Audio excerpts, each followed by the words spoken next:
இது மகிமை நேரம். ஆண்டவரும் உலக இரட்சகருமாகிய இயேசு கிறிஸ்துவின் இனிய நாமத்திலே மகிமை தொலைக்காட்சி நேயர்களுக்கு என் அன்பான காலை வணக்கத்தை நான் தெரிவித்துக் கொள்கின்றேன். இந்த மகிமை நேரம் மூலமாக உங்களை இந்த நாளிலும் சந்திப்பதில் நான் மிகுந்த மகிழ்ச்சி அடைகின்றேன். பிதாவின் சித்தம் என்னதென்று நாம் இந்த வாரத்தில் சிந்திக்கலாம் என்று சொல்லி நான் நினைத்தேன். நேற்றைய தினத்தில் பிதாவின் சித்தம் எல்லோரும் ரட்சிக்கப்பட வேண்டும் என்பது அவருடைய சித்தமாக இருக்கிறது என்று சொல்லி பார்த்தோம். இந்த நாளிலும் பிதாவின் சித்தம் என்னவென்று சொன்னால், அவரை ஏற்றுக்கொண்ட அவருடைய பிள்ளைகள், அவருடைய நாமம் தரித்த பிள்ளைகள், அவருடைய இரத்தத்தின் மூலமாக பிரித்தெடுக்கப்பட்ட பிள்ளைகள், அவரிடத்திலே ரட்சிக்கப்பட்ட அனுபவம் பெற்ற பிள்ளைகள் ஆவியினால் நிரப்பப்பட வேண்டும் என்பது பிதாவின் சித்தமாக இருக்கிறது என்று சொல்லி நாம் சிறிது சிந்தித்தால் அது நம்முடைய வாழ்க்கைக்கு பிரயோஜனம் உள்ளதாக அமையும் என்று சொல்லி நான் கர்த்தருக்குள் நம்புகின்றேன். ஆண்டவராய் இயேசு கிறிஸ்து இந்த உலகத்திலே வந்து மனிதனாக வாழ்ந்து நமக்காக அடிக்கப்பட்டு இரத்தத்தை எல்லாம் சிந்தி அவர் அடக்கம் பண்ணப்பட்டு 3ஆம் நாள் உயிர் தெழுந்தார் என்பதெல்லாம் நமக்கு நன்றாக நாம் அறிந்திருக்கின்றோம். அவருடைய சீஷர்கள் எல்லாம் கலங்கி கொண்டிருக்கின்றார்கள். அங்கே மேல் மாடியிலே 120 பேர் உட்கார்ந்து கொண்டு பயத்தோடு அவரை தொழுது கொண்டிருக்கின்றார்கள். அப்போஸ்தலர் 2ஆம் அதிகாரம் 4ஆம் வசனத்திலே நாம் பார்த்தோம் என்று சொன்னால், ஆவியானவர் அவர்கள் மேல் அங்கே அமரும் பொழுது அவர்கள் வெவ்வேறு பாஷைகள் பேசினார் என்று சொல்லி நாம் பார்க்கின்றோம். வெவ்வேறு பாஷைகள், ஆவியின் அபிஷேகத்தை பெற்றவுடனே வெவ்வேறு பாஷைகளை பேசத் தொடங்கினார்கள் என்று சொல்லி அங்கே சொல்லப்பட்டிருக்கின்றது. மேலும் நாம் பார்த்தோம் என்று சொன்னால், பரிசுத்த ஆவியான கொர்நேலியின் மீதும் அவர் வீட்டார் மீதும் இறங்கிய போது அவர்கள் பல பாஷைகள் பேசி தேவனை புகழ்ந்தார்கள் என்று சொல்லி அங்கே சொல்லப்பட்டிருக்கின்றது. பேதுரோடு வந்த யூத விசுவாசிகள் அதை கேட்டார் என்று சொல்லி அங்கே பார்க்கின்றோம். ஆவியானுடைய அனுபவம் அவர் ஊற்றப்படும் பொழுது பற்பல பாஷைகளை பேசக்கூடிய அந்த அனுபவம் நம்மிடத்திலே காணப்படுகின்றது. அப்படிப்பட்ட ஆவியினுடைய அபிஷேகம் ஒவ்வொரு கிறிஸ்தவனும் பெற்றுக்கொள்ள வேண்டும் என்பதுதான் பிதாவின் சித்தமாக இருக்கின்றது. நாம் அந்த அனுபவத்தை நாம் பெற்றிருக்கின்றோமா?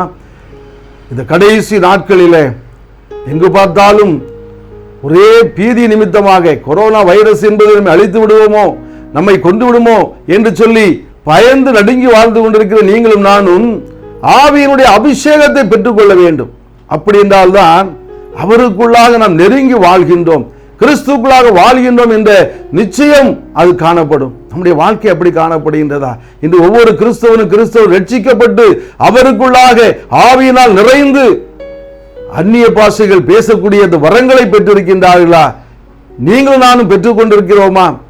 அதை பெறுவதற்காக நம்முடைய வாழ்க்கையில என்னென்ன மாற்றங்கள் தேவை, என்னென்ன செய்ய வேண்டும்? அவரோடு ஐக்கியப்பட்டிருக்க வேண்டும். ஒரு மனதாக 120 பேர் மேல் மாடியில் இருந்து அவரை நோக்கி கூப்பிட்ட மாத்திரத்திலே அவர்கள் மீது அங்கே ஆவியான வந்து அமர்ந்து அவர்கள் பற்பல பாஷைகள் பேசினார்கள் என்று சொல்லி நாம் பார்க்கின்றோம்.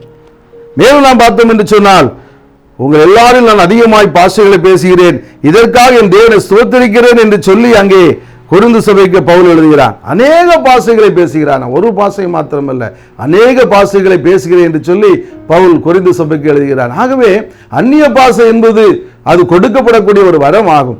பிதாவினால் கொடுக்கப்பட்ட ஒரு வரம். அந்த ஆவியினால் நாம் நிரப்பப்பட வேண்டும் என்பது அவருடைய சித்தமாக இருக்கிறது. ஆகவே ஆவியினால் நிரப்பப்படும் பொழுது அந்நிய பாஷை பேசக்கூடிய வரவும் நம்மிடத்திலே கொடுக்கப்படுகின்றது. ஒருவேளை நீங்கள் நினைக்கலாம், என்னுடைய வாழ்க்கையிலே நான் அவரோடு ஐக்கியப்பட்டிருக்கின்றேனே, அவர் இரத்தத்தின் மூலமாக கழுவப்பட்ட அந்த ரட்சிப்பின் அனுபவத்துக்குள்ளாக நான் கடந்து வந்து கொண்டிருக்கின்றேனே, என்னுடைய வாழ்க்கையிலே ஒருவேளை நான் அந்நிய பாஷை பேசக்கூடிய வரம் என்னிடத்திலே காணப்படவில்லையே, அப்படி என்றால் நான் அவர்களுடைய பிள்ளையாக இல்லையா என்று சொல்லி கூட நம்மிடத்திலே ஒருவேளை அந்த ஐயம் ஏற்படலாம். ஆகவே அந்நிய பாஷை பேசுவது மாத்திரமல்ல அவருடைய பிள்ளைகளாக இருப்பது. அப்படி இல்லாவிட்டாலும் ஆவியின் வரத்தினால் நாம் நிரப்பப்பட வேண்டும். ஆவியினுடைய வரத்தினால் நிரப்பப்பட்டு நாம் வாழ வேண்டும். ஒருவேளை அந்நிய பாஷை என்பது அதற்கு ஒரு அடையாளமாக இருந்தாலும், அப்படி இல்லாமல் அந்த அந்நிய பாஷை வரம் உங்களிடத்திலும் என்னிடத்திலும் இல்லாமல் இருந்தாலும் அவரோடு ஐக்கியப்பட்டு ஆவியினால் நிரப்பப்பட்டவர்களாக நாம் காணப்பட வேண்டும். அதுதான் பிதாவின் சித்தமாக காணப்படுகின்றது. தேவனிடத்தில் இந்த கிருபையை நாம் பெற்றுக்கொள்வதற்காக அனுதினமும் அவரிடத்திலே பாதப்படியிலே காத்திருக்கக்கூடிய அந்த அனுபவம் நம்மிடத்திலே காணப்பட வேண்டும். எப்படி நாம் வாழ்க்கையிலே வாழ்ந்து கொண்டிருக்கின்றோம்? ஒருவேளை ஓடி ஓடி உழைப்பதற்காக, பணத்தை சம்பாதிப்பதற்காக, இந்த உலகத்தினுடைய ஆசாபாசங்களுக்காக, இந்த உலகத்திற்கு பின்னால் ஓடுகின்ற கிறிஸ்தவர்களாக நாம் காணப்படுகின்றோமா? ஆவியினுடைய அபிஷேகத்தை பெற்றுக்கொண்டு அவருக்குள்ளாக வாழக்கூடிய ஒரு வாழ்க்கை நம்மிடத்திலே காணப்பட வேண்டும்.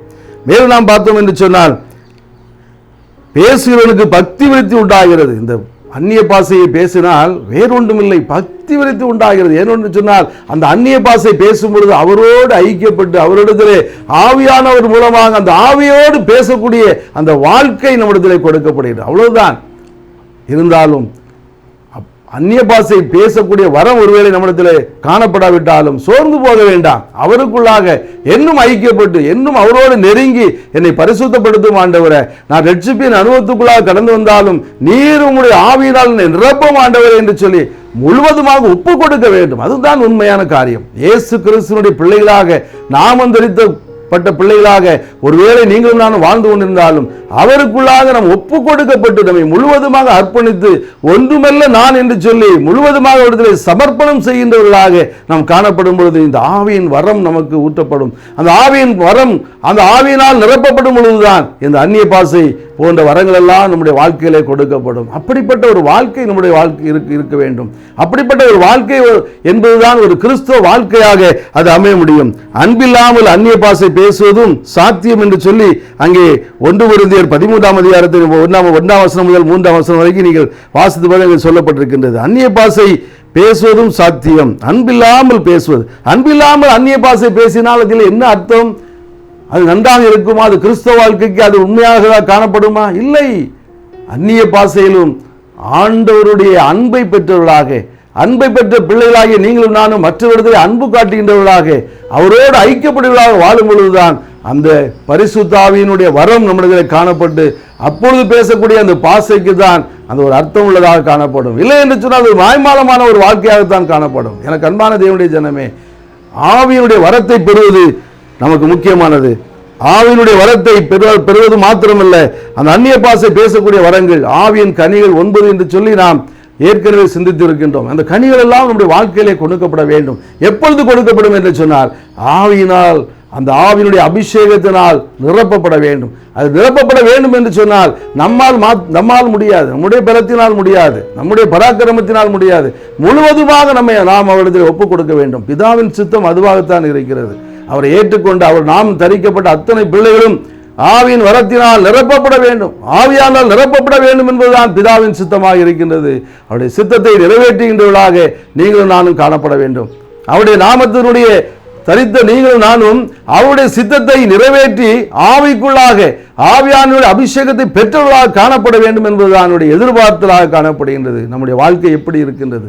இந்த பாவ வாழ்க்கையாக காணப்படுகின்றதா? இன்னும் மென்மேலும் பாவத்திற்கு மேல் பாவம் செய்து இந்த உலகத்திற்கு ஒத்த வாழ்க்கை வாழ்ந்து கொண்டிருக்கின்றோமா? ரட்சிக்கப்பட்டாலும் பின்மாறி போய் ஒருவேளை ஆவியின் அபிஷேகத்தை பெறுவதற்கு அநேக காரியங்களுக்கு தடையாக இருக்கிறது, நான் வீழ்ந்து போய் என்று சொல்லி நினைத்துக் கொண்டிருக்கின்றீர்களா?